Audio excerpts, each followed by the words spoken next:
आज देखेंगे JAC board class 11th का टर्म 2 का मैथमेटिक्स सेट 2 का सॉल्यूशन।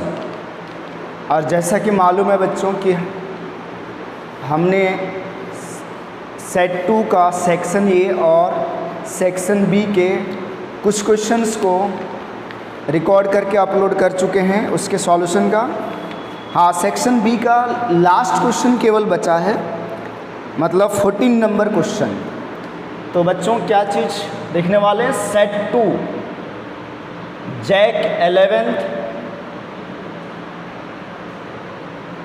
का सेट 2 का सॉल्यूशन मैथमेटिक्स का है ना, मैथमेटिक्स का। ओके बच्चों, तो क्वेश्चन नंबर 14, सबसे पहले बच्चों क्वेश्चन नंबर 14 देखेंगे। बोला है a card is selected from a pack of 52 cards, calculate the probability that the card is an ace of spade. जैसा कि आप लोग को मालूम है बच्चों कि कार्ड में टोटल 52 कार्ड्स होता है, उसमें से एक कार्ड को सेलेक्ट करना है। उसमें से बच्चों एक कार्ड को सेलेक्ट करना है, तो 52 कार्ड्स में से अगर एक कार्ड सेलेक्ट करते हैं तो total number of possible outcomes क्या होगा, total number of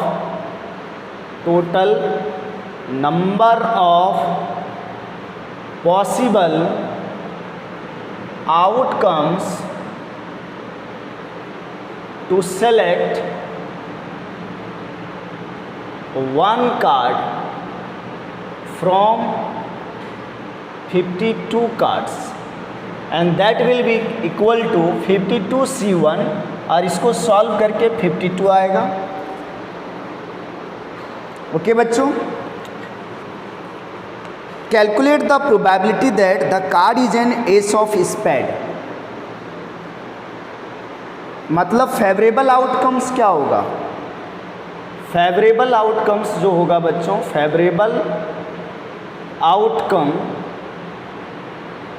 favourable outcomes is to select ace card of spade and this will be equal to, आप बताओ स्पेड में कितना एस कार्ड होता है। स्पेड में बच्चों एक एस कार्ड होता है और एक एस कार्ड में से एक कार्ड को सेलेक्ट करना है, दैट इज इक्वल टू 1। तो बच्चों प्रोबेबिलिटी क्या हो जाएगा, probability of selecting an ace card of spade equal to क्या हो जाएगा, इक्वल टू क्या होगा, नंबर ऑफ फेवरेबल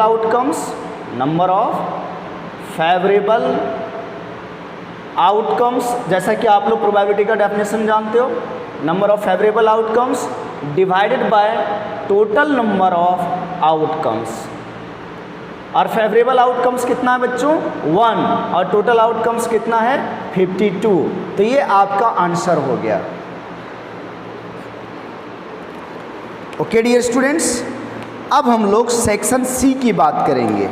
तो बच्चों सेक्शन सी में टोटल 5 क्वेश्चन रहता है या रहेगा, उसमें से आपको 3 क्वेश्चन सॉल्व करने हैं, ठीक है। Each question carries 5 marks. Okay, तो अपन अब सेक्शन सी में चलते हैं, ठीक है। सेक्शन सी में जाएंगे बच्चों, सेक्शन सी चलते हैं। देखो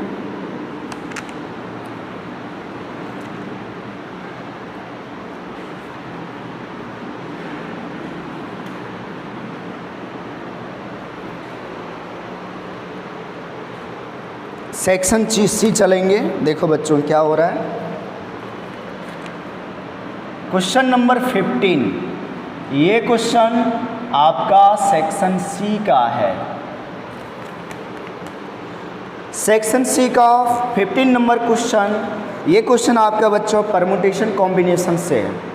मतलब आप दिमाग में रखिएगा, रिवीजन कीजिए परमुटेशन कॉम्बिनेशन का, क्योंकि परमुटेशन कॉम्बिनेशन से एक क्वेश्चन 5 मार्क्स का आ रहा है, ठीक है। तो from A class of 52 students 10 are to be chosen for an exclusion party. There are 3 students who decide that either all of them will join or none of them will join the party. Okay? In how many ways can the exclusion party be chosen? Question समझिए क्या बोला जा रहा है कि total 25 students है किसी class में, उसमें से 10 बच्चों को हमें सेलेक्ट करना है पार्टी के लिए ले जाना है, ठीक है।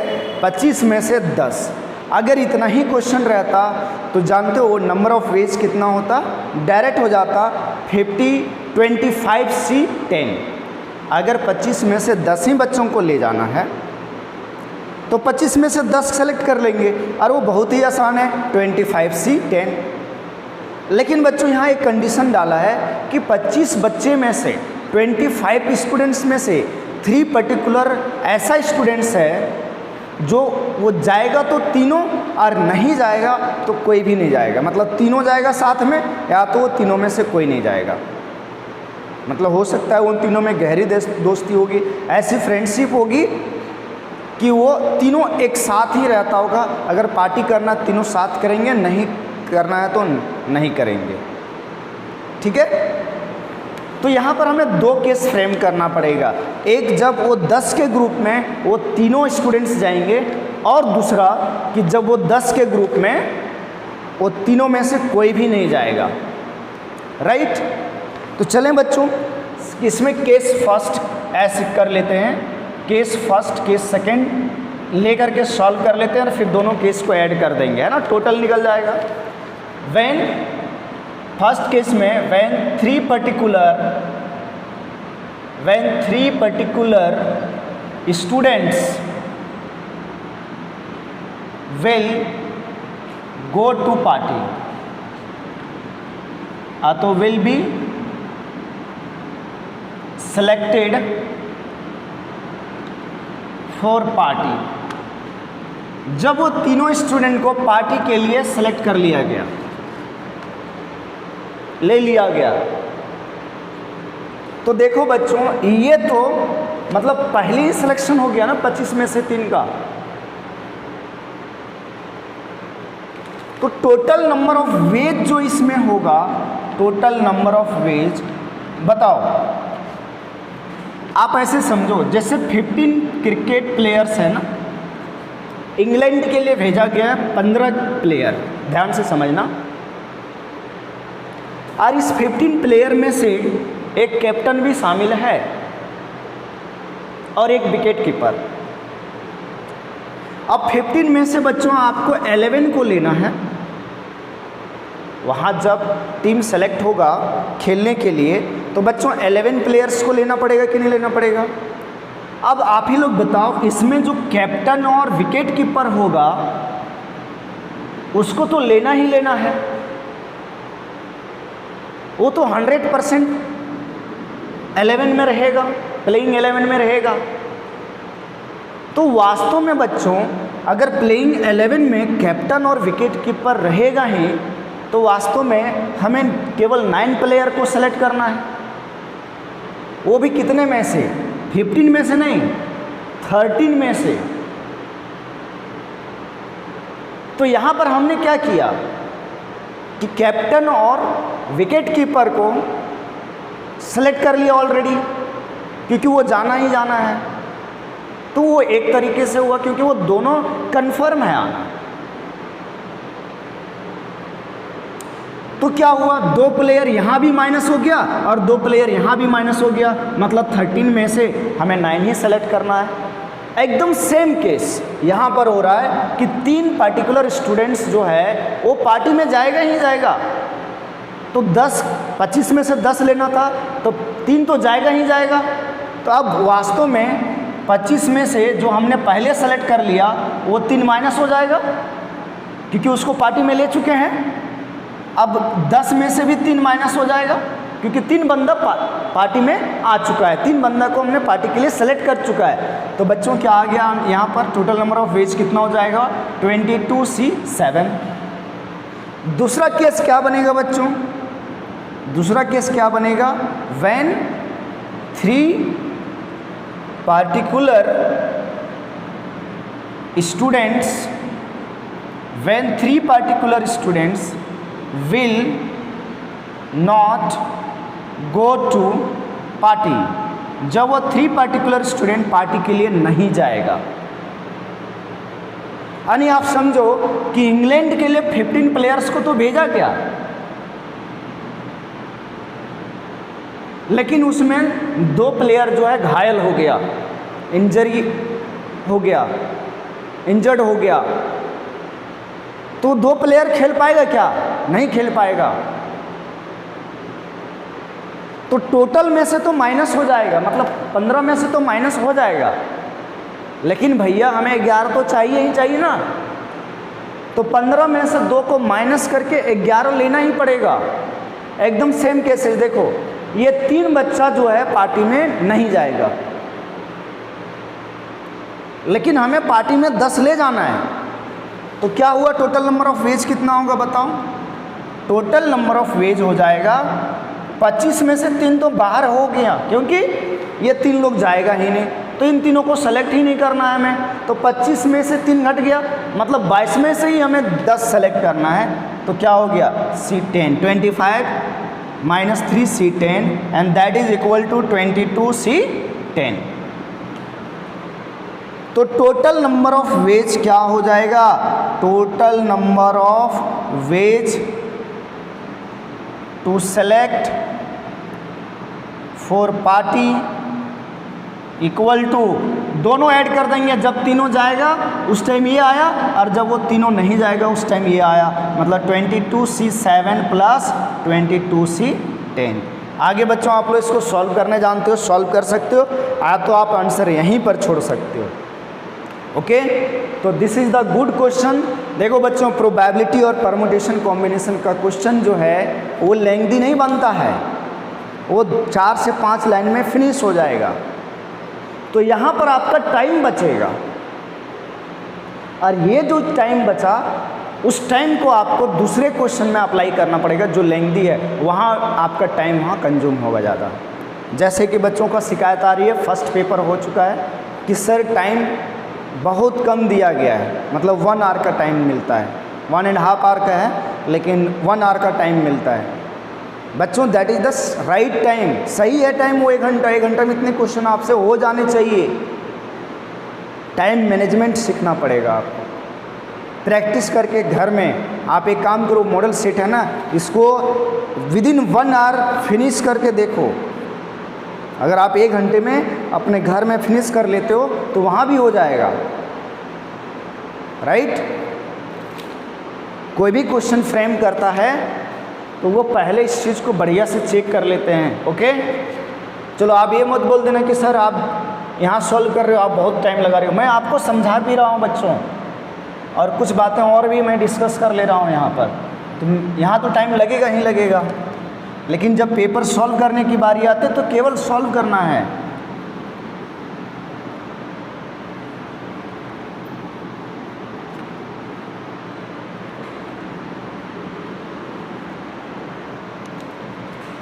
ओके, क्वेश्चन नंबर 15 हो गया।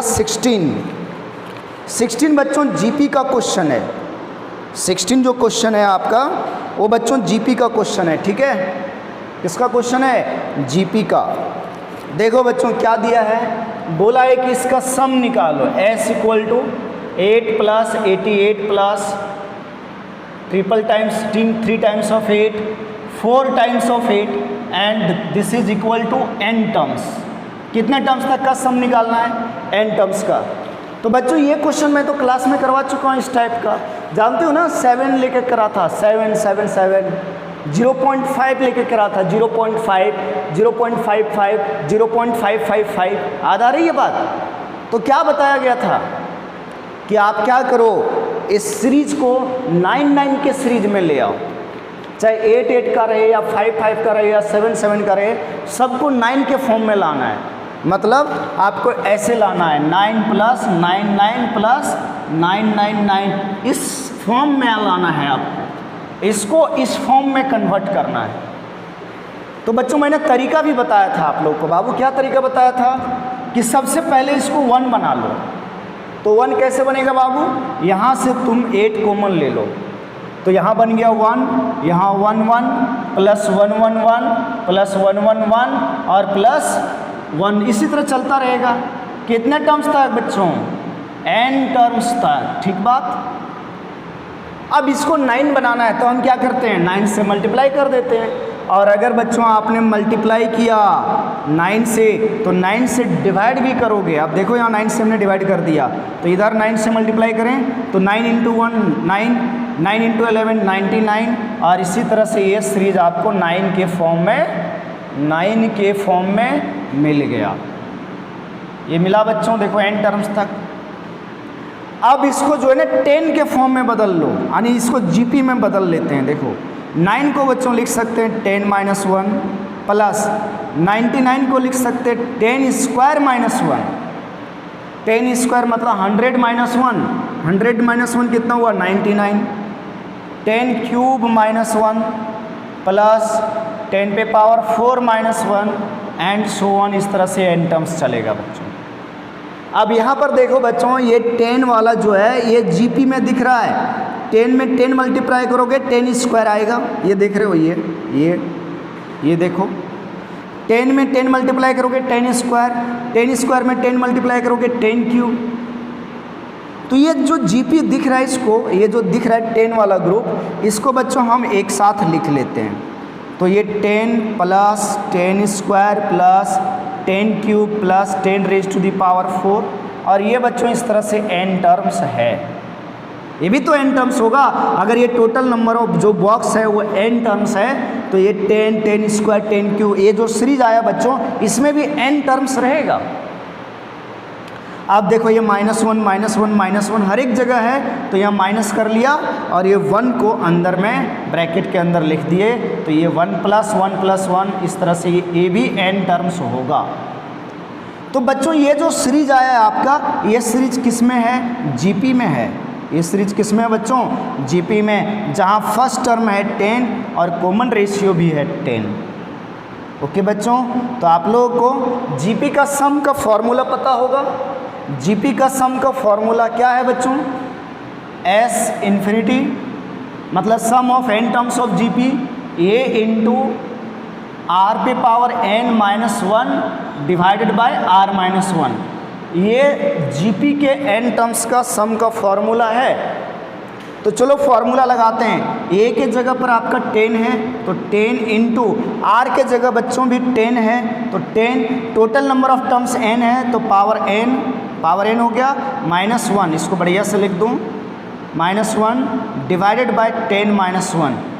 और बच्चों 1 + 1 + 1 को इसमें n टर्म्स है, इसमें n टर्म्स है। अगर 1 को n टाइम्स ऐड करोगे, अगर 1 को n टाइम्स ऐड करते हो तो बच्चों वो n ही आएगा। जैसे बच्चों बताओ 1 + 1 + 1, 3 बार 1 को जोड़ा 3 आया, 4 बार 1 को जोड़ोगे 4 आएगा, 5 बार 1 को जोड़ोगे 5 आएगा, तो n बार 1 को जोड़ेंगे तो n नहीं आएगा। चलो अब देखो बच्चों आपका आंसर आ चुका है 8/9 इंटू 10 इंटू 10 पे पावर n - 1 बटे 9 और ये -n बच्चों, ये रहा आपका आंसर। तो इसमें भी कम टाइम लगा बच्चों, इसमें भी कम टाइम लगा। अगर आप जानते हो तो 2 या 3 मिनट के अंदर आराम से सॉल्व कर सकते हो बच्चों, ठीक है, कोई दिक्कत नहीं।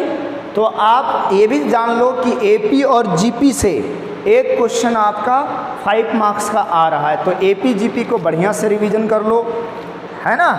चले बच्चों आगे।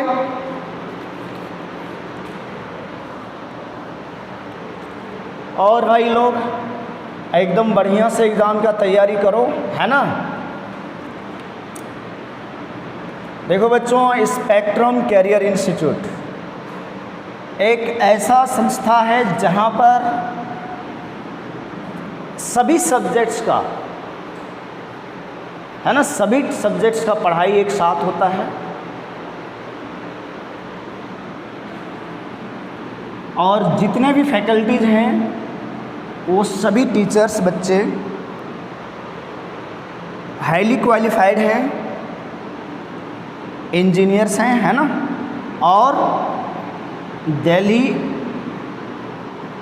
एनसीआर जैसे गाज़ियाबाद वगैरह, मेरठ वगैरह में, रांची वगैरह में आईआईटी जेईई और नीट के बच्चों को 7 से 8 साल तक ट्रेंड किया है, और वो टीचर सब आपके गिरिडीह में हैं। मैं खुद गाज़ियाबाद में पहले पढ़ाता था, उसके बाद रांची में लगभग 4 साल तक पढ़ाया, ठीक है। तो अगर सच में आप एक अच्छे एजुकेशन, क्वालिटी एजुकेशन, मतलब इंडियाज़ के टॉप फैकल्टीज से पढ़ना चाहते हैं, जो इंडिया के बड़े बड़े सिटी में पढ़ा चुके हैं, दिल्ली, रांची, तो महानगर ही तो है, और वहाँ बच्चे जैसे रांची में ऑल ओवर झारखंड से बच्चे पहुँचते हैं, ठीक है। दिल्ली में तो ऑल ओवर इंडिया से बच्चे जाते हैं, ओके। तो वैसे बच्चों को पढ़ा चुके टीचर साहब आपके गिरिडीह में अवेलेबल है, तो आप ज़रूर पढ़ने आइए, ठीक है। आप सबों का प्यार चाहिए, है ना। आइए बच्चों, पढ़िए, कोई दिक्कत नहीं है। हम लोग आप लोग की सेवा करने के लिए ही गिरिडीह आए हुए हैं, तो आप लोग आइए, पढ़िए। डेमो लेक्चर चाहिए, डेमो लीजिए, है ना, लेकिन कॉन्सेंट्रेट होके पढ़िए, ठीक है। कोई भी चीज़ ऐसा नहीं है कि जो आदमी को समझ में नहीं आता है या जो आदमी नहीं कर सकता है। आप कुछ भी कर सकते हैं बच्चों, ठीक है, आप कुछ भी कर सकते हैं, है ना। आईआईटी जेईई और नीट यानी मेडिकल का जो एंट्रेंस एग्ज़ाम होता है वो कोई टफ़ एग्ज़ाम नहीं होता है, और अब आपके टाइम में तो नंबर ऑफ़ सिटीज़ भी बढ़ गए, नंबर ऑफ़ कॉलेजेस बढ़ गया है, तो ये तो बढ़िया अपॉर्चुनिटी है बच्चों, ठीक है। चलें आगे बच्चों, question number 17। Question number 17 straight line का क्वेश्चन है बच्चों। बोला है find the equation of line passing through the point of intersection of the lines 4x + 7y - 3 = 0 and 2x - 3y + 1 = 0 that has equal intercept on the axes. चलो समझते हैं बात को। भैया दो इक्वेशन दिया है लाइन का, 4x + 7y - 3 = 0, चलिए इसको 1 मान लेते हैं, और दूसरा इक्वेशन दिया है 2x - 3y + 1 = 0, इसको इक्वेशन सेकेंड मान लिया हमने, ठीक है। बोला क्या है कि आप उस लाइन की इक्वेशन निकालिए जो ये दोनों लाइन के पॉइंट ऑफ इंटरसेक्शन से पास करता है। यानी कहने का मतलब क्या हुआ बच्चों कि ये दोनों लाइन, जैसे ये लाइन 1 है और ये लाइन 2 है, इसका पॉइंट ऑफ इंटरसेक्शन ये हो गया, मान लीजिए x1 और y1। तो बोला जा रहा है बच्चों इस पॉइंट ऑफ इंटरसेक्शन से पास करने वाली लाइन का इक्वेशन निकालिए। मान लीजिए इस लाइन का इक्वेशन निकालना है, इसका इक्वेशन निकालना है।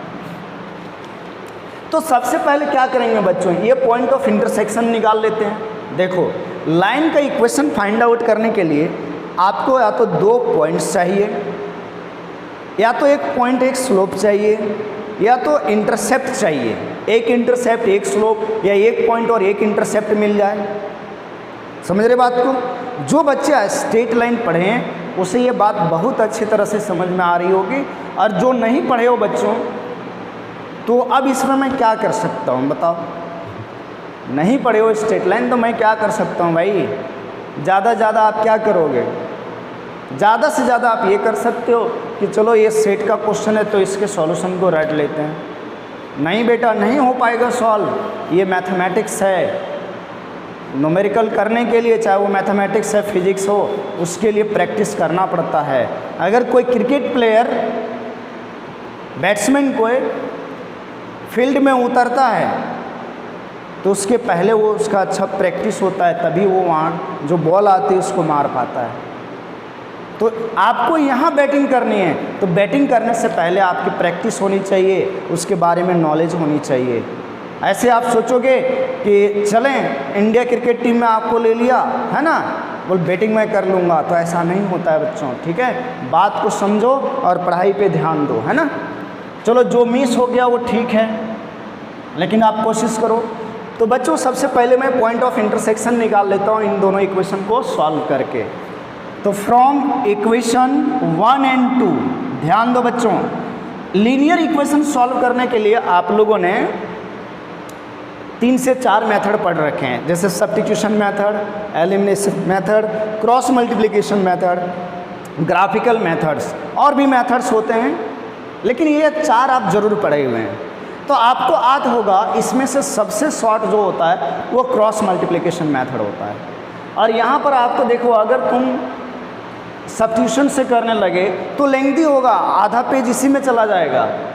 तो जो आप लोग बोलते हो ना कि कम टाइम मिला है, सर कम टाइम नहीं मिला है, you have to do smart work. Okay, चलो बच्चों, तो क्रॉस मल्टीप्लिकेशन में कुछ ऐसा लेते थे, x by equal to minus y by और इक्वल टू 1 बाय। अब x के नीचे क्या लिखते हैं, x वाले टर्म को हाइड कर दो और क्रॉस मल्टीप्लाई करते हैं बच्चों। जैसे x वाले टर्म को हमने हाइड किया, अब क्रॉस मल्टीप्लाई 7 इंटू 1, पहले ऐसे मल्टीप्लाई जाएगा और फिर बाद में ऐसे। तो 7 इंटू 1 बच्चों 7 माइनस 3 इंटू -3 प्लस 9 हो गया, तो ये -9। अब जैसे बच्चों y के नीचे लिखना है तो y वाले टर्म को हाइड किया और क्रॉस मल्टीप्लाई 4 इंटू 1 बच्चों 4, यहाँ माइनस होता है फॉर्मूला में, 2 इंटू -3 बच्चों -6 हुआ, 2 इंटू -3 -6 हुआ। तो चलो देखो ये -6। कांस्टेंट के नीचे लिखना है बच्चों, कांस्टेंट को हाइड कर दिया, 4 इंटू -3 -12 माइनस 2 इंटू 7 14। बच्चों x बाई -2 आया इक्वल टू -y बाय 10 आया इक्वल टू 1 बाय कितना आ गया बच्चों बोलो, -26। अब देखो बच्चों x निकालना है, तो x निकालने के लिए ये दोनों टर्म को इक्वल लेंगे। तो x बराबर क्या आ जाएगा बच्चों, -2 बाय -26। और y के लिए इन दोनों टर्म को इक्वल लेंगे बच्चों, तो y इक्वल टू क्या आ जाएगा, -10 बटे -26। ये देखो ये माइनस इधर चला गया, ये 10 जो डिवाइड में था वो मल्टीप्लाई में चला गया। तो यहाँ से x का बच्चों वैल्यू क्या आया, 1/13, और यहाँ से y का वैल्यू क्या आया बच्चों, 5/13। तो ये जो पॉइंट ऑफ इंटरसेक्शन है वो निकल गया बच्चों, देखो पॉइंट ऑफ इंटरसेक्शन आपका निकल गया। Hence point of intersection equal to P, this will be x1 y1, और ये क्या आया बच्चों, P 1/13 और 5/13। ये पॉइंट ऑफ इंटरसेक्शन निकल गया बच्चों। वैसे आप ये जो हमने जो एक्स वाई निकाला है, आपको जो मेथड आता है उससे सॉल्व कर सकते हो, लेकिन ये शॉर्ट होता है इसलिए हमने इससे करा, टाइम बचा मेरा। आपको भी टाइम बचानी है एग्जाम में, ठीक है, तभी आप 100 में 100 अटैम्प्ट कर सकते हो। अब बच्चों देखो हमें पॉइंट मिल गया जिससे लाइन पास कर रही है। अब एक चीज़ और दिया है क्वेश्चन में, एक टर्म मिला। देखो लाइन के इक्वेशन निकालने के लिए 2 चीज़ें चाहिए, एक चीज़ मिल गया हमें, एक पॉइंट मिल गया। अब देखते हैं दूसरा चीज़ क्या मिलता है। बोला है लाइन जो है ना वो इक्वल इंटरसेप्ट बनाता है एक्सिस के साथ। बच्चों लाइन जो है, line makes equal intercepts on axis. अगर एक्सिस में इक्वल इंटरसेप्ट बनाता है, यानी कहने का मतलब ये जैसे एक्स एक्सिस हुआ है ऑरिजिन और ये वाई एक्सिस, तो बच्चों ये ए पे कट कर रहा है एक्स एक्सिस को, ये बी पे, तो ये वाला और ये वाला लेंथ इक्वल है। अगर ये लेंथ इक्वल है बच्चों तो आपको बताया गया है कि ये एंगल जो होगा वो थीटा जो होगा वो 135 डिग्री होगा। तो स्लोप जो निकल जाएगा बच्चों, यहाँ से देखो स्लोप मिल जाएगा, यानी m मिल जाएगा और 135 डिग्री। स्लोप बराबर होता है ना tan थीटा, तो 135 डिग्री बच्चों -1 हुआ। क्या हुआ, -1 हो गया बच्चों। तो देखो एक पॉइंट और एक स्लोप मिल गया, इसीलिए हम लोग क्या लिख सकते हैं, equation of line is, slope point form लगा देंगे, y minus y1 equal to m into x minus x1। y minus y1 का वैल्यू बच्चों, y1 का वैल्यू 5/13, m का वैल्यू -1, x माइनस x1 का वैल्यू 1/13। चलो बच्चों इसको सॉल्व करते हैं। देखो यहाँ एलसीएम ले लिया 13, तो 13y माइनस 5, यहाँ बच्चों देखो यहाँ भी -1 है, अंदर एलसीएम ले लिया 13, तो 13x माइनस 1, 13 से 13 कैंसिल हुआ बच्चों, यहाँ हो गया 13y minus 5 minus plus minus 13x minus minus plus 1। ये माइनस 13x इधर आएगा बच्चों, 13x हो जाएगा प्लस का और प्लस 13y और ये प्लस 1 है इधर आएगा तो माइनस 1 और ये माइनस 5 माइनस 6 इक्वल टू 0 हो गया बच्चों, और ये आपका आंसर आ गया। ठीक है, तो देखो अभी जो आपने दो क्वेश्चन किया था परमुटेशन कॉम्बिनेशन और किसका, सीरीज का, वो थोड़ा छोटा था, ये भी छोटा ही है बच्चों। बस आपको मैं समझाने के लिए, अगर आप पेपर में इस तरह से डायग्राम बना देते हो तो आपका एक भी मार्क्स नहीं कटेगा। ठीक है, चलो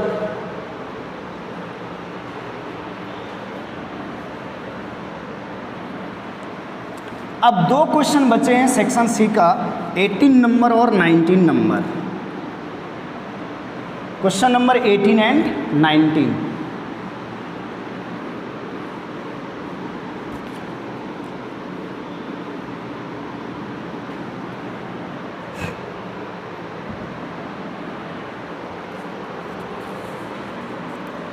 क्वेश्चन नंबर 18 बच्चों सर्कल का क्वेश्चन है। बोला find the equation of the circle, find the equation of the circle passing through the points 4,1 and 6,5 which centre is on the line 4x + y = 16।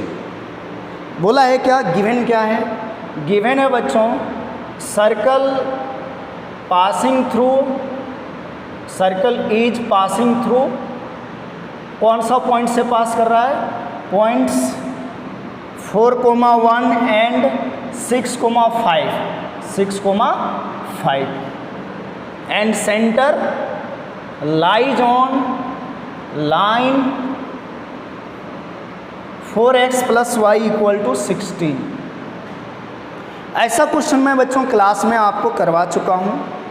जब सर्कल पॉइंट से पास करता है तो इस केस में बच्चों हम लोग सर्कल का जनरल इक्वेशन मान लेंगे, लेट कर लेंगे कि let general equation of circle,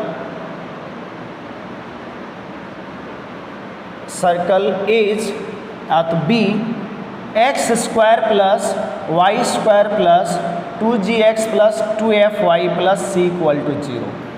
इसको 1 मान लिया हमने, सर्कल का इक्वेशन मान लिया x² + y² + 2gx + 2fy + c = 0।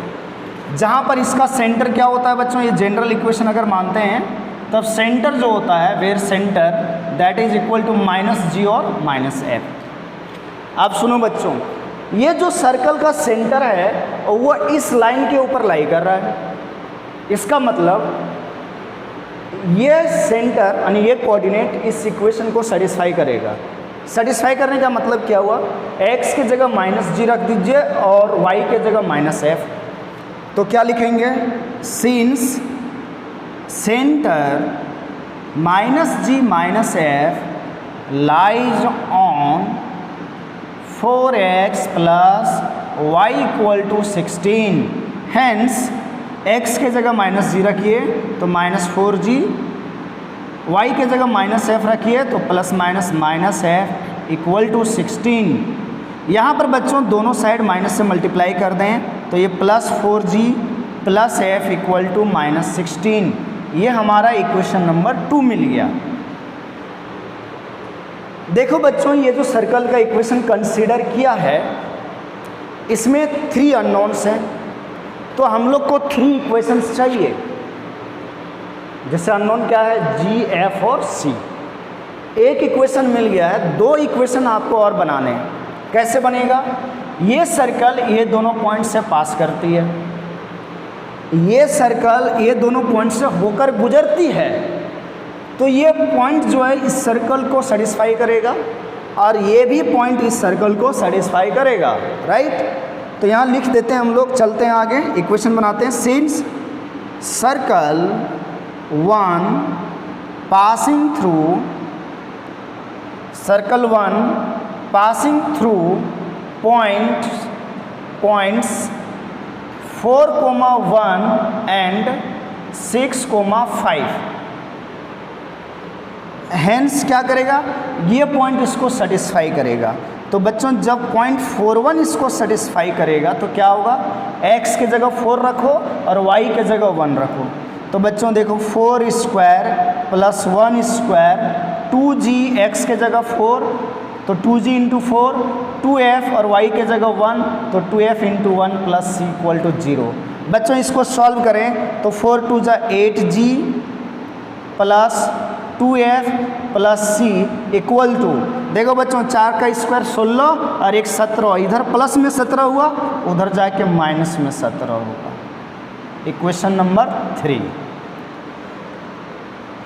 Circle इस पॉइंट से भी पास कर रहा है तो ये भी पॉइंट इसको सेटिस्फाई करेगा।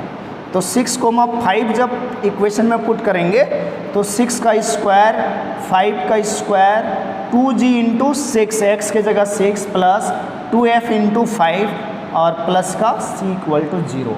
ये 6,5 कहाँ रखा, इस इक्वेशन में रखा, x की जगह 6 रखा और y की जगह 5 रखा, ये चीज़ आया।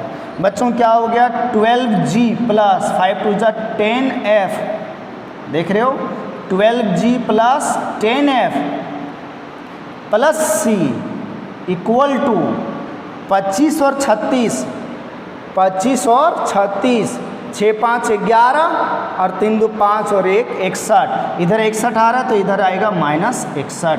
ये इक्वेशन नंबर 4 हो गया बच्चों। अब इक्वेशन 2, 3 और 4 को सॉल्व करके आपको g, f और c का वैल्यू निकालना है। तो बच्चों देखो यहाँ भी प्लस c है और यहाँ भी प्लस c है, दिख रहा है। इक्वेशन 3 में प्लस c, अगर मैं क्या करूँ इक्वेशन 4 में से 3 को घटा दें तो ये c कट जाएगा और इक्वेशन मिल जाएगा आपको g और f में। मतलब 4 में से 3 घटाओगे एक इक्वेशन मिलेगा g और f में, और एक इक्वेशन 2 जो है वो भी g और f में है। तो यहाँ दोनों से जो इक्वेशन मिलेगा g f में, वो इक्वेशन इसके साथ सॉल्व करेंगे तो g और f का वैल्यू निकल गया, ठीक। और जी एफ का वैल्यू निकल जाएगा, उसके बाद किसी भी इक्वेशन में 3 या 4 में जी एफ का वैल्यू रख करके सी निकाल लेंगे, और जी एफ सी निकल गया मतलब सर्कल का इक्वेशन निकल गया। तो क्या करना है बच्चों, सब्ट्रैक्टिंग इक्वेशन 3 फ्रॉम इक्वेशन 4, ठीक। इक्वेशन 4 में से 3 को घटाना है तो इक्वेशन 4 को ऊपर लिख लेते हैं भैया, जिसको घटाना रहता है उसको नीचे लिखते हैं, और इक्वेशन 3 को नीचे लिख लो 8g 2f plus c equal to -17।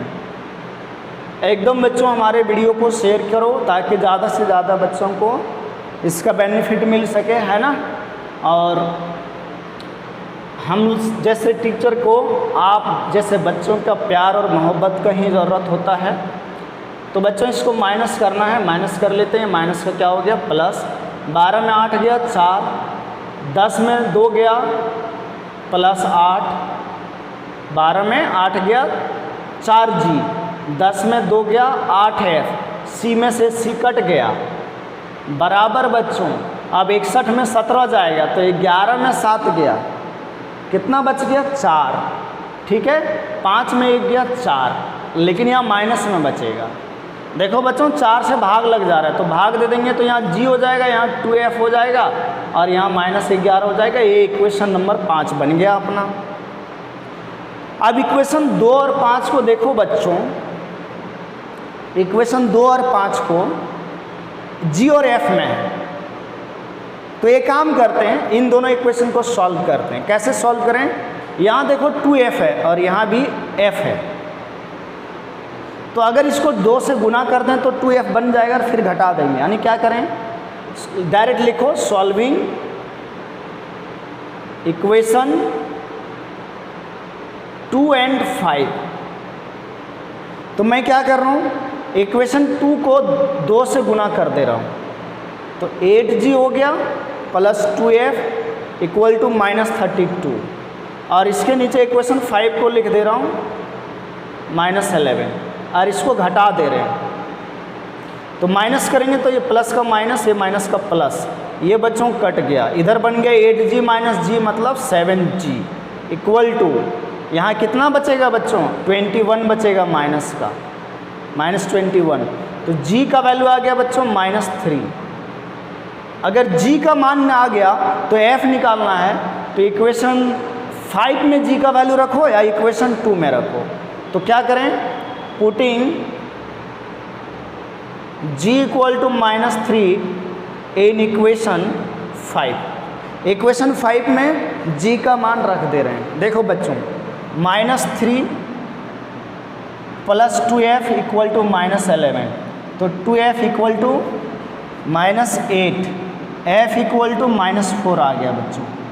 f का वैल्यू -4 आ गया और g का वैल्यू कितना आ गया, g का वैल्यू -3 आया। देखो ये -3 उधर +3 होगा, -8 हो जाएगा, ये 8 जो है 2 से कट जाएगा 4 बार में। अब आपको क्या करना है, g और f निकल गया, c निकालना है। तो g और f का वैल्यू जो है इक्वेशन 3 में रख देते हैं। देखो g और f रखेंगे तो c मिल जाएगा।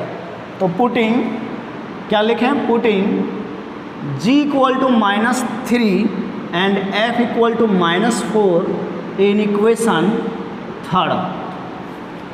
g के जगह -3, तो 8 तिया 24 हो जाएगा माइनस का, f के जगह -4, तो 4 है, f का वैल्यू -4 है, तो -8 हो जाएगा, प्लस c इक्वल टू -17। इसको जोड़ोगे बच्चों, ये 32 आएगा माइनस का, plus c equal to -17। c बराबर क्या होगा 32, ये माइनस उधर प्लस गया, -17, c बराबर 15 आ जाएगा बच्चों। c का वैल्यू 15 आ गया। तो आपका देखो g, f और c का वैल्यू मिल गया। अब इसको इक्वेशन फर्स्ट में रख देते हैं, ठीक है। Putting g equal to -3, f equal to -4 and c equal to 15 in equation 1। तो क्या होगा बच्चों, इक्वेशन मिल जाएगा। देखो x² + y², g के जगह -3 रखोगे तो -3 × 2 -6, मतलब -6x आ गया, ठीक। f के जगह -4 रखेगा तो 2 × -4 -8y हो गया, और प्लस c का वैल्यू 15। ये बच्चों आपका सर्कल का इक्वेशन लगा। तो आपने क्या देखा बच्चों, यहाँ पर इस क्वेश्चन को सॉल्व करने में हमें टाइम लगा, तो जो दूसरे क्वेश्चन से जो टाइम आपका बचेगा वो टाइम यहाँ मैनेज हो जाएगा। और सर्कल का इक्वेशन जो भी आपका सेट में दिया है वो इसी टाइप का क्वेश्चन दिया है, x² + y² आपको मानना है, इक्वेशन फ्रेम करने हैं और आपको सॉल्व करना है, ठीक है बच्चों। तो आप बढ़िया से इसको देख लो, स्क्रीनशॉट वगैरह लेना है ले लो भैया, ले लो। उसके बाद मैं इसको क्लीन कर देता हूँ, है ना। अब लास्ट क्वेश्चन बचा है बच्चों प्रोबेबिलिटी का। देखो प्रोबेबिलिटी का भी क्वेश्चन बहुत ही आसान आ रहा है, आप फॉर्मूला जरूर याद कर लेना। कौन सा, प्रोबेबिलिटी में अलजेब्रा वाली फॉर्मूला है ना। देखो प्रोबेबिलिटी का क्वेश्चन इतने में बन जाएगा, बहुत ही आसान है। क्वेश्चन नंबर 19 जो है बहुत ही आसान है बच्चों। अगर सर्कल का क्वेश्चन इस तरह लेंथी रहा और बाकी और जो क्वेश्चन है उसको आप सॉल्व कर सकते तो उसी को सॉल्व करना, ठीक है। क्वेश्चन नंबर 19 लास्ट क्वेश्चन है। देखो